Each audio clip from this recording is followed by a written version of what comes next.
오늘은 한 해를 마감하며 이런 제목입니다. 따라합시다. 한 해를 마감하며. 마지막 주일인데 얼마나 많은 내용들을 할 수 있겠습니까? 오늘은 특별히 이 마감, 이 끝이라고 하는 그런 관점으로 말씀을 나누려고 합니다. 보통 한 해가 지날 때가 되면 다사다난했다 이렇게 얘기하죠. 다사다난했다.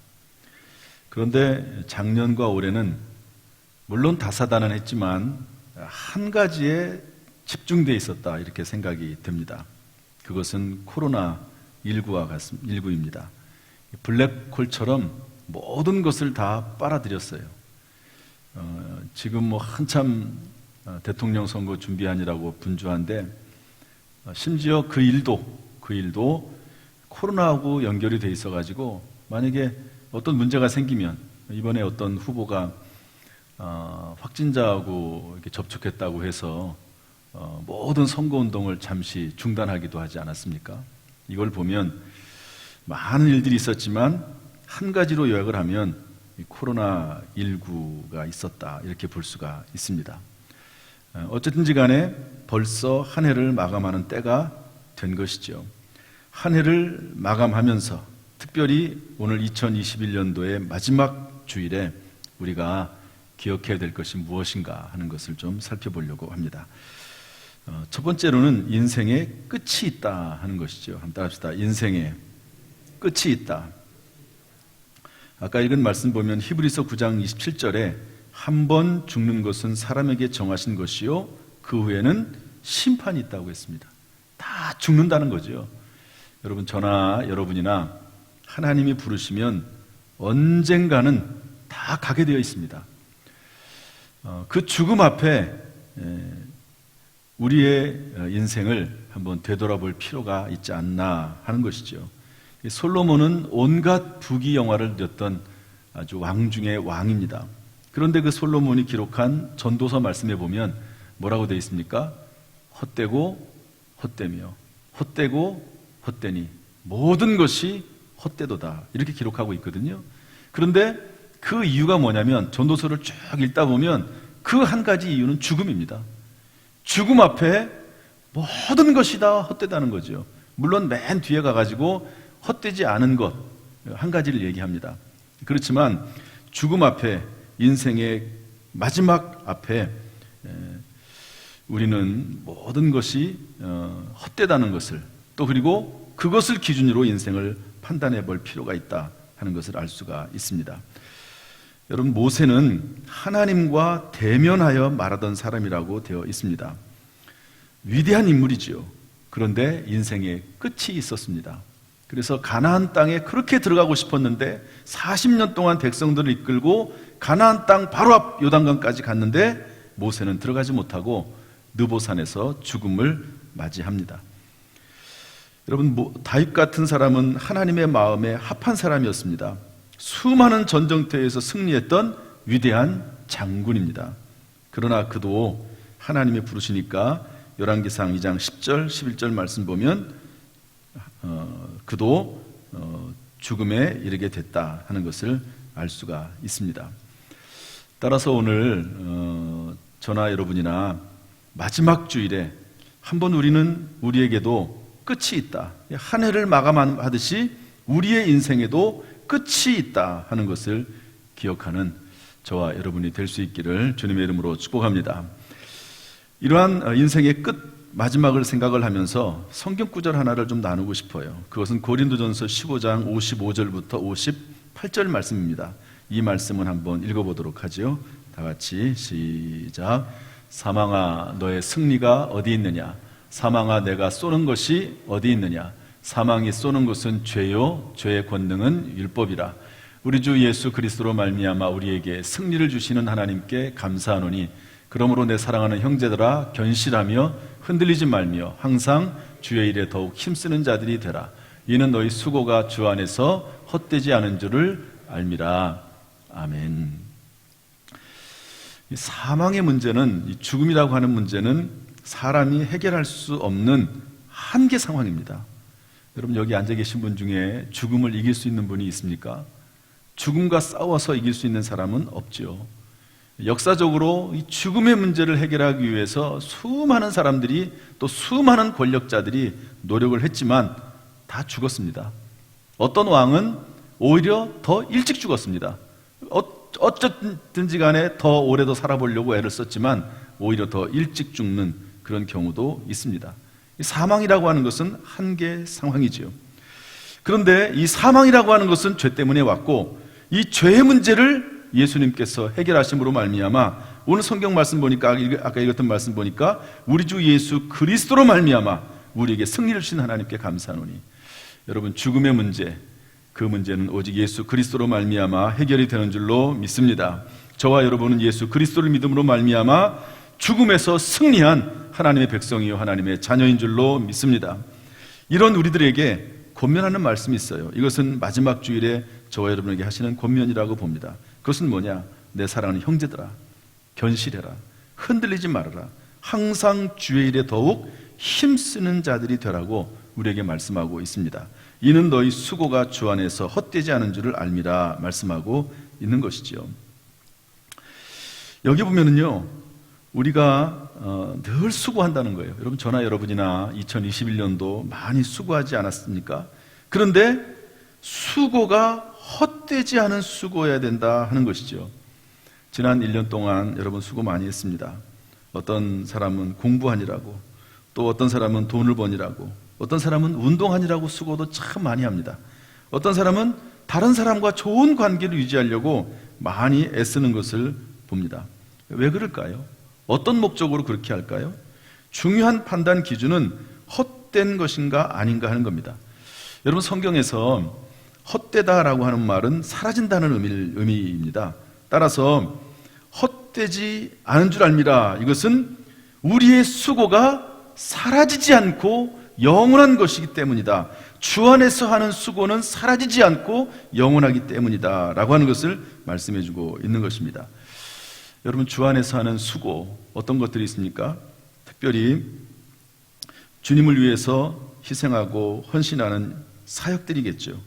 또 주님의 이름으로, 또 주님의 말씀에 따라서 서로 사랑하고 섬기는 것이라고 할 수가 있습니다. 고린도전서 13장 8절의 말씀 보니까 사랑은 언제까지나 떨어지지 아니하되 예언도 표하고 방언도 그치고 지식도 폐하리라.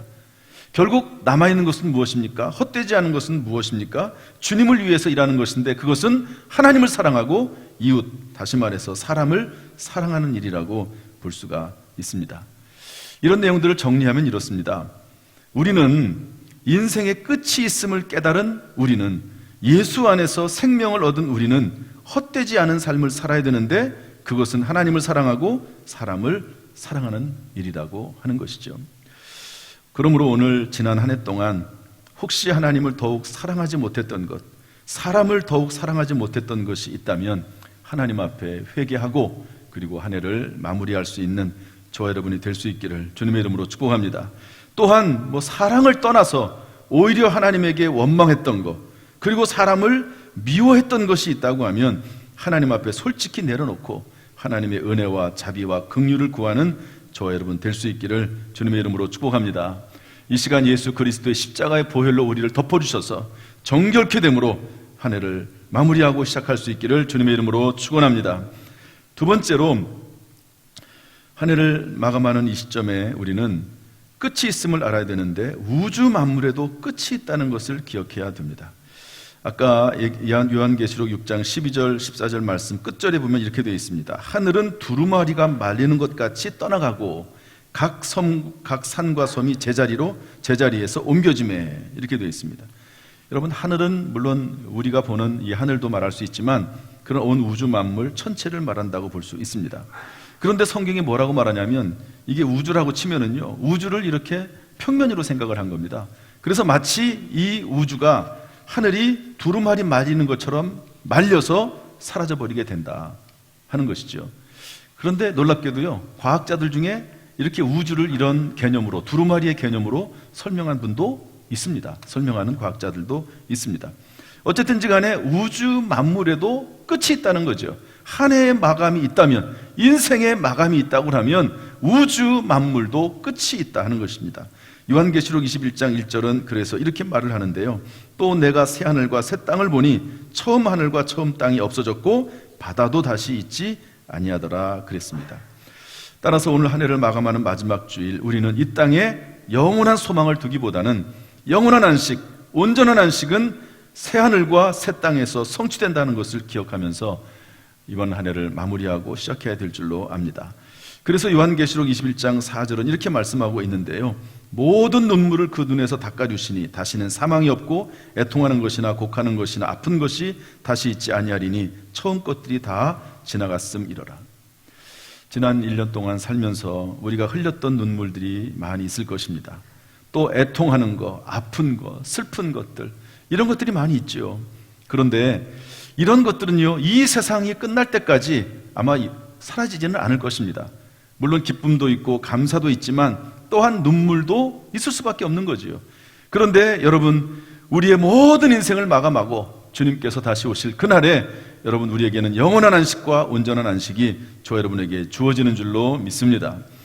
그렇다고 해서 성경이 이 세상을 완전히 부정하거나 허무주의를 말하는 것은 아닙니다. 성경은 또한 이 땅에서부터 하나님의 나라를 경험하며 살기 원한다는 것도 발견하길 원하는데요.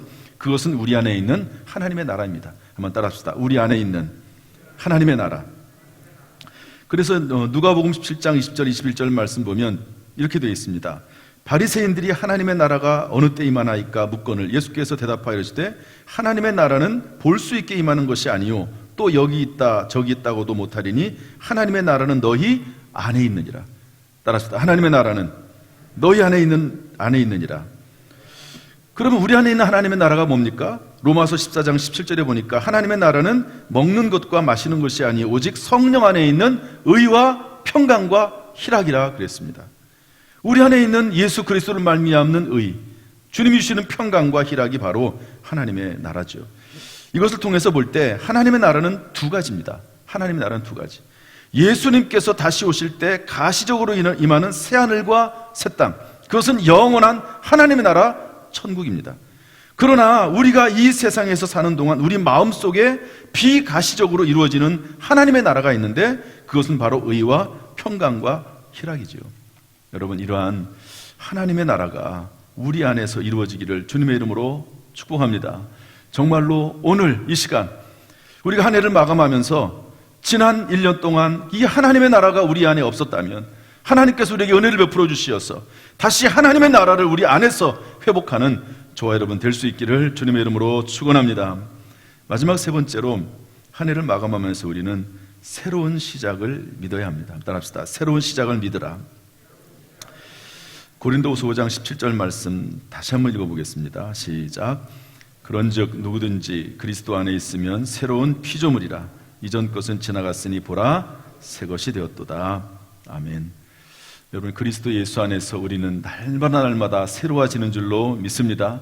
그리스도 예수 안에서 이미 우리는 새 것이 되었고 그리스도 예수 안에서 계속해서 새로워지는 존재가 새로운 피조물이 새로운 창조물이 바로 저와 여러분인 줄로 믿습니다. 여러분, 베드로는 예수님이 십자가를 지실 때 예수님을 모른다고 3번 부인했습니다. 그런데 세 번째는요, 저주까지 했습니다. 그러고 나서 부활하신 후 예수님께서 찾아오셨어요. 예수님께서 물어보십니다. 네가 나를 사랑하니? 예, 주님 사랑합니다. 또 물어보세요. 네가 나를 사랑하니? 예, 사랑합니다. 또 물어보세요. 네가 나를 사랑하니? 세 번째 물어보니까 베드로가 미안한 마음이 드는 거죠. 죄스러운 거죠. 3번, 예수님을 3번 모른다고 부인했습니다. 여러분, 우리가 지난 한 해 동안 그러한 삶을 살지 않았습니까? 예수님을 모른다고 부인하는 삶, 또 이런저런 핑계를 대고 주님께 순종하지 못했던 삶을 살았지 않았나 하는 생각을 해볼 수 있습니다. 하나님에게도 미안하고 사람에게도 미안한 것이 우리 지난 1년간의 삶이라고 볼 수가 있습니다. 제가 올해 한 해를 마감하면서 여태까지 그런 적이 없는데 기도하는 중에 이런 생각이 들었어요. 올해는 우리 성도들에게 사과를 하나씩 다 나눠줄까 하는 생각을 했습니다. 사과를. 하나님에게도 미안하고, 제 얘기입니다. 하나님에게도 미안하고 성도들에게도 미안한 마음이 있어서 저도 그런 마음이 들어서 사과를 하나씩 선물할까. 그래서 우리 교육자 회의하면서 물어봤어요. 사과가 하나 얼마씩 하냐고. 그랬더니 회의하면서 이렇게 알아보더라고요. 그래서 계산을 해봤더니 제 생각은 이제 사실 오늘 전 교인들에게 나눠주고 또 아이들에게 나눠주고 그럴 생각이었는데 계산해보니까 너무 비싸요. 비용이 많이 들어요. 그래서 포기했는데 오늘 선교를 하다 보니까 송구영신 예배 때 하면 조금 괜찮겠다 하는 생각이 들어서 보류 중입니다. 제가 이것을 하는 그런 마음이 생긴 이유는 뭐냐면 일단 저도 하나님과 사람에게 미안한 마음을 표현하고 싶었고 또 성도들 그걸 받아가지고 자기가 먹는 게 아니고 목사님이 미안하다고 하네 다 받아먹는 게 아니고 그걸 가지고 또 다른 사람에게도 한번 주면서 서로 사과하고 또 서로 용서하고 하는 그런 마음들을 한번 느껴봤으면 좋겠다 하는 생각이 들어서 그랬습니다. 베드로가 얼마나 미안하겠어요. 예수님을 모른다고 3번씩이나 부인하고 거기다 저주까지 하고 그러면서 예수님을 모른다고 했는데 예수님께서 3번 물어보니까 얼마나 미안합니까? 그러나 그때 예수님께서 어떻게 하시죠? 거기에 대해서 베드로가 뭘 잘못했는지 예수님도 아세요. 베드로도 알아요. 그런데 그것을 노골적으로 직접적으로 얘기하지 않습니다. 그냥 단순하게 네가 나 사랑하니? 네가 나 사랑하니? 그 한마디 물어보는 것으로 충분히 서로 간의 생각이 전달이 되는 것입니다. 그러고 나서 예수님은 꾸중하지 아니하시고 뭐라고 말씀하십니까? 내 양을 치라. 내 어린 양을 먹이라. 내 양을 치라. 이렇게 말씀하는 것을 볼 수가 있습니다. 여러분 오늘 한 해를 마감하는 이 시간에 주님께서도 그렇게 말씀하지 않겠습니까? 네가 나 사랑하니? 그럼 우리는 미안하지요. 그러나 그럼에도 불구하고 주님 사랑하시는 거 아시지 않습니까? 우리가 주님 사랑하잖아요. 그러지 않습니까? 그때 예수님께서는 그러면 내 양을 치라, 내 양을 먹이라. 그러면서 사명을 일깨워 주시고 다시 새롭게 시작하도록 하시는 분이 바로 우리의 주님, 예수님이신 줄로 믿습니다. 그러므로 우리는 그리스도 안에서 날마다 새롭게 시작할 수 있는 존재, 그것이 바로 저와 여러분인 줄로 믿습니다. 여러분 우물가에 여인이 하나가 있었습니다. 그 여인은 남편을 5명이나 뒀고요. 지금 6번째 남편과 살고 있습니다. 남편을 6번을 바꿔본다. 그러면 행복할 줄 알겠죠. 여러분 남편을 한 6명 정도 바꿔보면 행복하겠습니까? 저는 우리 안에 1명도 감당을 못해가지고 이렇게 살고 있습니다. 그런데 6번째 남편과 살고 있는데 예수님을 만났어요. 동네 여인들을 다 피해서 한낮에 우물가에 나와서 우물을 깃고 있는데 예수님을 만나서 예수님과 얘기를 하다가 이분이 그리스도인 줄을 알았어요. 그리스도인 줄 알았습니다. 메시아 구원자인 줄을 깨달았게 됐습니다. 그리고 나서는 물동이를 버려두고 내려가서 동네 사람들에게 와서 봐라. 내가 한 사람을 만났는데 그는 그리스도가 아니냐. 그러면서 동네로 들어갑니다. 사람들을 만납니다. 여러분 지금까지는 사람들을 못 만났어요. 왜? 자기가 죄가 있다고 생각을 하니까, 자기의 허물이 있다고 생각을 하니까 못 만났습니다. 그러나 사실은 동네 사람들은 별로 그거 신경 안 쓰거든요. 그거 신경 안 씁니다. 사람들은요, 자기의 일이 아닌 것은 크게 신경을 안 씁니다. 자기가 느끼는 것만큼 사람들이 그렇게 느끼는 게 아니에요. 정말 그렇더라고요. 그런데 자기 스스로 움츠려들어서 동네 사람들을 만나지 못한 겁니다. 그런데 그 안에 예수가 들어오니까, 그 안에 예수 그리스도를 믿는 믿음이 들어오니까, 메시아를 만나니까 담대하게 그리고 당당하게 동네 사람들에게 들어가서 오히려 예수 그리스도를 증거하는 것을 볼 수가 있습니다. 왜 그렇죠? 그 안에 예수가 있으니까 그렇습니다. 여러분, 우리 안에 예수 그리스도가 계시면, 그분의 사랑이 있으면, 그분에 대한 믿음이 있으면 여러분 세상에서 담대하게 새롭게 시작하게 되는 줄로 믿습니다. 그래서 여러분 우리가 오늘 마지막 주일을 맞이하면서 다시 한번 예수 그리스도를 마음속에 모시고, 물론 다 우리 안에 예수 그리스도가 있겠죠. 있습니다. 그런데 다시 한번 더 충만히 예수 그리스도로, 믿음으로, 성령으로 충만하게 하셔서 새롭게 한 해를 시작할 수 있기를 주님의 이름으로 축복합니다. 귀신 들린 아들을 둔 아버지에게 예수님께서 이렇게 말씀하십니다. 예수께서 이르시되 할 수 있거든이 무슨 말이냐? 믿는 자에게는 능치 못할 일이 없느니라. 여러분, 그리스도 예수 안에서 주님 우리와 함께 하시면 못할 일이 없고 늘 감사함으로 새롭게 시작하는 줄로 믿습니다. 이런 은혜가 저 여러분 가운데 충만하기를 주님의 이름으로 축원합니다. 말씀을 정리하겠습니다. 우리가 새마음 원신 예배를 은혜 가운데 잘 마쳤어요. 저는 참 많은 은혜를 받았습니다. 특별히 이제 세 가지를 깨달았는데 이제 계속해서 제가 말씀드릴 겁니다. 마지막 날에 소장선 목사님이 오셔서 설교를 했습니다. 그런데 요한복음 1장 50절 말씀을 전해주셨는데요. 저는 이 새마음 원신 예배를 마무리하는 아주 중요한 메시지라고 생각을 합니다. 뭐라고 되어 있습니까? 예수께서 대답하여 이르시되 내가 너를 무화과 나무 아래에서 보았다 하므로 믿느냐? 이보다 더 큰 일을 보리라. 따라합시다. 이보다 더 큰 일을 보리라. 다시 한번, 이보다 더 큰 일을 보리라. 여러분, 이 말씀이 저와 여러분의 말씀이 되기를 주님의 이름으로 축복합니다. 그리스도 예수 안에서, 그리스도 예수를 믿는 믿음 안에서 주님이 주시는 지혜와 능력으로 인해서 우리의 믿음이 더욱 자람으로 말미암아서 이보다 더 큰 일을 하는 2020년 될 수 있기를 주님의 이름으로 축원합니다. 그렇게 될 수 있도록 하나님께서 저와 여러분에게 새 마음과 새 영을 부어주시고 새 살이 돋아나게 하시기를 예수님의 이름으로 축원합니다. 할렐루야.